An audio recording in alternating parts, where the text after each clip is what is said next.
പത്രത്തിൽ എഴുതിക്കോ. അവർക്കൊരു പോയിൻ്റായിക്കോട്ടെ ചോദിച്ചിട്ടാണ്. എന്താ തലക്ക് പറ്റി പോയത് എന്നുള്ളത് സാധാരണ ചോദ്യമല്ലേ, മനുഷ്യൻ്റെ ചോദ്യമല്ലേ. നിങ്ങളുടെ തൊട്ടടുത്ത സമ്മേളനത്തിൽ നിന്നാണല്ലോ മധു ഇറങ്ങിപ്പോയത് അല്ലേ? എന്ത് മധുവാ? മുല്ലശ്ശേരി മധു ഇറങ്ങിപ്പോയി. എന്താ കാരണം? അവിടെ ഏരിയ സമ്മേളനം നടന്നപ്പോൾ ഏരിയ സമ്മേളനത്തിൽ അതിനിശ്ചിതമായ വിമർശനം വന്നു ഈ ചങ്ങായിനെ പറ്റി.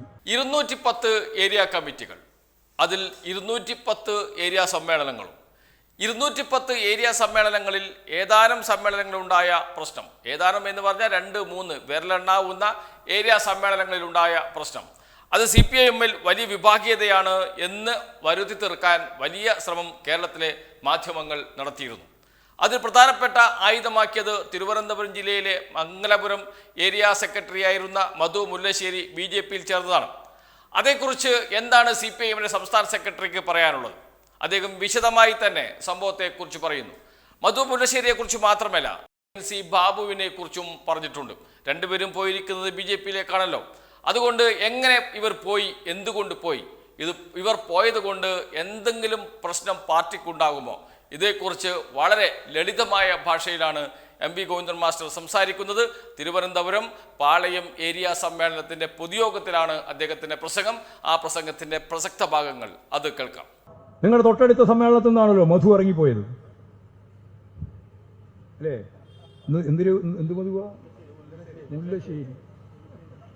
മുല്ലശ്ശേരി മധു ഇറങ്ങിപ്പോയി. എന്താ കാരണം? അവിടെ ഏരിയ സമ്മേളനം നടന്നപ്പോൾ ഏരിയ സമ്മേളനത്തിൽ അതിനിശ്ചിതമായ വിമർശനം വന്നു ഈ ചങ്ങായിനെ പറ്റി. എന്നിട്ട് അദ്ദേഹം പറഞ്ഞു, ഒരൊറ്റ ആളും എന്നെ വിമർശിച്ചില്ല. കണ്ടില്ല നിങ്ങൾ? എന്നെ ഒരാളും വിമർശിച്ചിട്ടില്ല എന്നാണ് അദ്ദേഹം പറഞ്ഞത്. അപ്പോൾ ഉറപ്പായി എനിക്ക് വേറെ ഒരാളോടും ചോദിക്കേണ്ട കാര്യമില്ല, പൂർണ്ണ വിമർശനമായിരുന്നു. എല്ലാവരും വിമർശിച്ചു എന്നുള്ളത് സത്യമല്ലേ? ഞാൻ ആരോടും ചോദിക്കാൻ പോകില്ല, ജോയിയോടോ കടകംപള്ളിയോടോ ഓരോടും ഞാൻ ചോദിക്കാൻ പോകില്ല. അപ്പോൾ തന്നെ എനിക്ക് മനസ്സിലായി, വരികൾക്കിടയിൽ വായിക്കണം, എൻ്റെ അപ്പുറത്ത് കാണുമ്പോൾ പോകണം. അപ്പോൾ എനിക്ക് മനസ്സിലായി ഇയാളെ പറ്റിയായിരുന്നു മുഴുവൻ വിമർശനം കഴിഞ്ഞ് ഏരിയ കമ്മിറ്റി തെരഞ്ഞെടുപ്പിൻ്റെ ഭാഗമായിട്ട് എല്ലാം ജനാധിപത്യപരമാണല്ലോ കേരളത്തിൽ. നമ്മുടെ എല്ലാ സമ്മേളനങ്ങളും അങ്ങനെയാണല്ലോ. ഇവിടെ നിന്ന് ഇപ്പോൾ 16 ആളെ എലക്ട് ചെയ്തിട്ടുണ്ട്. എങ്ങനെയാ? സമ്മേളനമാണ് എലക്ട് ചെയ്യുക ജില്ലാ സമ്മേളനത്തിലേക്ക്, ഏരിയ സമ്മേളനത്തിൽ നിന്ന്. ഏരിയ കമ്മിറ്റി അവിടെ തിരഞ്ഞെടുത്തിട്ടുണ്ട്, ബാബുവിനെ സെക്രട്ടറി ആക്കിയിട്ടുണ്ട്. അവിടെ 21 അംഗ കമ്മിറ്റി, ആ 21 കമ്മിറ്റി തിരഞ്ഞെടുത്ത് ആ കമ്മിറ്റിയാണ് പിന്നീട് ചേർന്നിട്ട് 21 ആൾ ചേർന്നിട്ട് ആരാവണം സെക്രട്ടറി തീരുമാനിക്കും, സെക്രട്ടറിയെ തീരുമാനിക്കും. അവിടെ കമ്മിറ്റി തിരഞ്ഞെടുത്തു ഇല്ലേ? അങ്ങനെ അവരും കമ്മിറ്റി എടുത്തപ്പോൾ ആ കമ്മിറ്റിയിൽ 2 ആളെ പേര് വന്നു. സ്വാഭാവികം. ചിലപ്പോൾ 3 ആളെ പേര് വരും. നിങ്ങൾ മനസ്സിലാക്കിക്കോ, ഞങ്ങളുടെ പാർട്ടിക്കകത്ത് 2 ആളെ പേര് വന്നു അല്ലെങ്കിൽ 3 ആളെ പേര് വന്നു, ഒരേപോലെ വോട്ട് കിട്ടിയെന്ന് വെച്ചു കേട്ടോ. 2 ആളല്ല, ഞാൻ 3 ആളെയാണ് പറഞ്ഞു. 3 ആളെ പേര് പറയാൻ 2 ആൾ വേണം. ഒരാൾ പറയാനും വേണം, ഒരാൾ പിന്താങ്ങുകയും വേണം. അങ്ങനെ ഒരാൾ പറഞ്ഞു, മറ്റൊരാൾ പിന്താങ്ങി, വേറൊരാളെ പറഞ്ഞു പിന്താങ്ങി, വേറൊരാളെ പറഞ്ഞു പിന്താങ്ങി. അപ്പോൾ എത്രയാളായി? സ്ഥാനാർത്ഥികൾ എത്രയായി? സാധുവായ സ്ഥാനാർത്ഥിയുടെ എണ്ണം 3.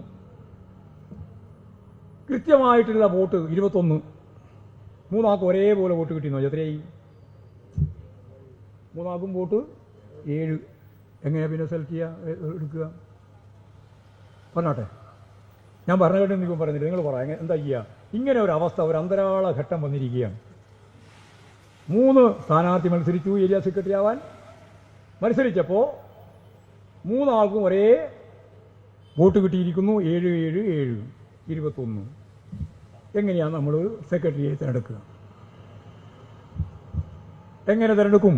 അയ്യോ, നിങ്ങൾക്ക് എല്ലാവർക്കും ഒരേപോലെ വോട്ട് കിട്ടിയിരിക്കുന്നു, അതുകൊണ്ട് തൽക്കാലം ഞങ്ങൾ ഇത് അവസാനിപ്പിച്ച് പോവാണ്, പിന്നെ ആലോചിക്കുക എന്ന് പറഞ്ഞ് പിരിയാണോ? എന്താ ചെയ്യുക പിന്നെ? നറുക്കിടും. ഈ 3 എണ്ണത്തിന് നറുക്കിടും. എന്നിട്ട് ആർക്കാണോ നറുക്ക് വീണത് അയാളായിരിക്കും സെക്രട്ടറി.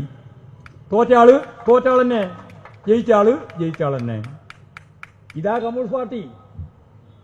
പക്ഷേ ഈ മധുവിന് ഇതൊന്നും മനസ്സിലായിട്ടില്ല. മധു കുറേ കൊല്ലം സെക്രട്ടറി ആയിട്ടുണ്ടെന്നുള്ള സത്യം തന്നെയാണ്. അതാ കടകംപള്ളി സുരേന്ദ്രൻ പറഞ്ഞു, ഇവനെല്ലാം സെക്രട്ടറി ആക്കിയതാണ് ഞങ്ങൾക്ക് പറ്റിയ ഏറ്റവും വലിയ അബദ്ധം. ശരിയാണ്, ഇവനെയൊക്കെ സെക്രട്ടറി ആക്കി നടത്തിക്കൊണ്ടുപോയതാണ് നമുക്ക് പറ്റിയ ഏറ്റവും വലിയ അബദ്ധം. അത് കടകംപള്ളി പറഞ്ഞത് വളരെ കറക്റ്റാണ്. നമുക്കെല്ലാം പറ്റിയ അബദ്ധമാണ്. ഈ പാർട്ടിക്ക് രാഷ്ട്രീയ ഉള്ളടക്കം വേണം, സംഘടനാപരമായ ശേഷി വേണം, കരുത്ത് വേണം. അതിനു വേണ്ടി നല്ല രീതിയിൽ പാർട്ടി ഉൾപാർട്ടി കരുത്ത് നേടുന്നതിന് വേണ്ടി പ്രവർത്തനം നമുക്ക് സംഘടിപ്പിക്കേണ്ടതുണ്ട്. തെറ്റായ ഒന്നിനെയും വെച്ചേക്കില്ല. മധുവല്ല, അതിൻ്റെ അപ്പുറത്ത് ആര് വന്നാലും തെറ്റായ ഒരു നിലപാടിനെയും നമ്മൾ കൂട്ടുനിൽക്കില്ല. ഒരു ബിപിൻ സി ബാബു ഉണ്ട്. ബിപിൻ സി ബാബു നാട്ടുകാരൻ തന്നെയാണ്. ഞാൻ ആ കമ്മിറ്റി പങ്കെടുത്തതാണ്. ഞാൻ നേരത്തെ പറഞ്ഞില്ലേ, മറ്റേ കരുനാഗപ്പള്ളി കമ്മിറ്റി ഞാൻ പങ്കെടുത്തു പറഞ്ഞ പോലെ തന്നെ അവിടെയും ഞാൻ പങ്കെടുത്തിയാണ്. ആലപ്പുഴ ജില്ലയിലെ ഈ പറയുന്ന കായംകുളം ഏരിയ കമ്മിറ്റിയിൽ. ഏരിയ കമ്മിറ്റി പങ്കെടുത്തപ്പോൾ എന്താ സ്ഥിതി? എൻ്റെ മുമ്പിലുള്ള ഏറ്റവും പ്രധാനപ്പെട്ട പരാതി ഇവൻ്റെ ഭാര്യയുടേതാണ്. ഇവൻ്റെ ഭാര്യയെ ആക്രമിച്ചു, പരിക്കേൽപ്പിച്ചു, കേസുണ്ട്. ഇവനും എൻ്റെ അമ്മയും. ഇത് നമ്മളെ പാർട്ടീൻ്റെ ഒപ്പം നിൽക്കല്ലേ, പോയാലല്ലേ നമുക്ക് എന്തെങ്കിലും നിലപാട് സ്വീകരിക്കാൻ പറ്റുള്ളൂ. അപ്പം ഞാൻ ആ കമ്മിറ്റി പറഞ്ഞു, ഉറച്ച നിലപാട് സ്വീകരിക്കണം. ഒരു വിട്ടുവീഴ്ചയും പാർട്ടി ഉദ്ദേശിക്കുന്നില്ല. ഇവരാണെങ്കിൽ വേറൊരു സ്ത്രീയായിട്ടുള്ള ബന്ധത്തെ സംബന്ധിച്ചാണ് ആരോപണം. ആ സ്ത്രീക്കെതിരായിട്ട്, അതായത് ഭാര്യയ്ക്കെതിരായിട്ട് കടന്നാക്രമം. ഇതിൻ്റെ ഭാഗമായിട്ടാണ് ഇപ്പോൾ കേസ് വന്നത്. ആ കേസൊന്നും പ്രശ്നമില്ലാണ് സുരേന്ദ്രൻ പ്രശ്നമായിരിക്കില്ല. സുരേന്ദ്രൻ ഇതിനേക്കാളും ഭയങ്കരമായ എന്തെല്ലാം സംഭവങ്ങൾ കണ്ടയാളാണ്, കണ്ടുകൊണ്ടിരിക്കുകയാണ്. എന്തെല്ലാം കേസ്. പക്ഷേ സംഭവം ഇവിടെ വളരെ വളരെ അപകടമാണ്.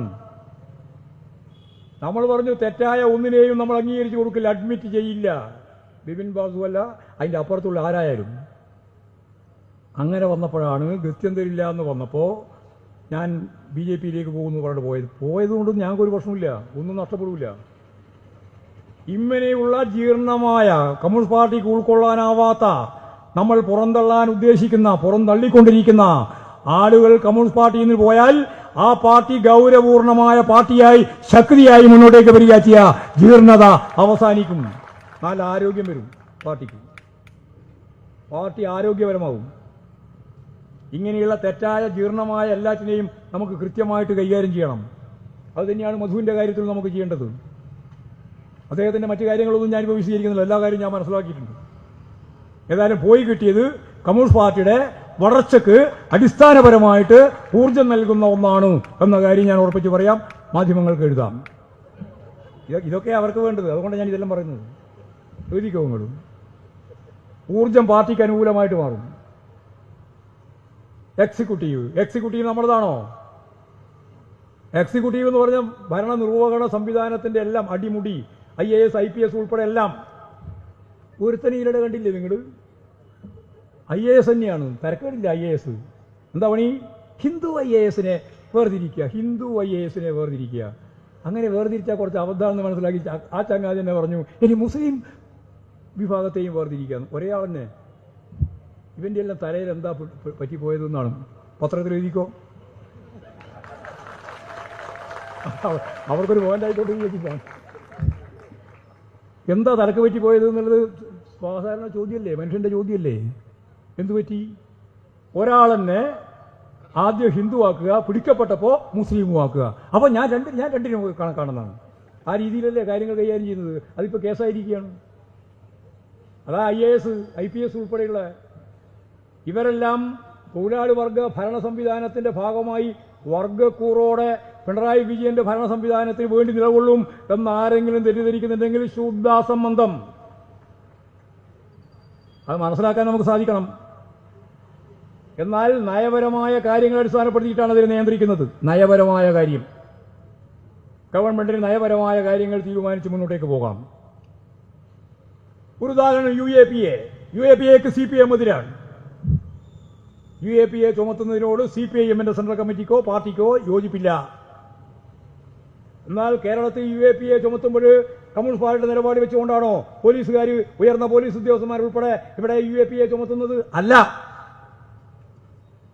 പിന്നെ അവിടെ നിയമപരമായിട്ട് കൈകാര്യം ചെയ്യാൻ എങ്ങനെയാ പറ്റുക? അത് സ്ക്രൂട്ടിനിക്ക് വേണ്ടി ഗവൺമെന്റിന്റെ മുമ്പിലേക്ക് വരുമ്പോൾ ഗവൺമെന്റിന് തീരുമാനിക്കാം. അത്രയേ വഴിയുള്ളൂ. അതാണ് പരിമിതി. ഇതെല്ലാമാണ് പരിമിതി. ഇത് EMS പണ്ടേ 1957 സഖാവ് EMS പറഞ്ഞതാണ്. കമ്മ്യൂണിസ്റ്റ് പാർട്ടി ഗവൺമെന്റ് ആണ് എന്നുള്ളതുകൊണ്ട് ഈ ഗവൺമെന്റിന് തൊഴിലാളി വർഗ രാഷ്ട്രീയത്തിന്റെ വർഗപരമായ കാഴ്ചപ്പാട് നടപ്പിലാക്കാൻ കഴിയുന്ന ഒരു ഭരണകൂട വ്യവസ്ഥയില്ല. Executive നമ്മളതല്ല, judiciary നമ്മളതല്ല,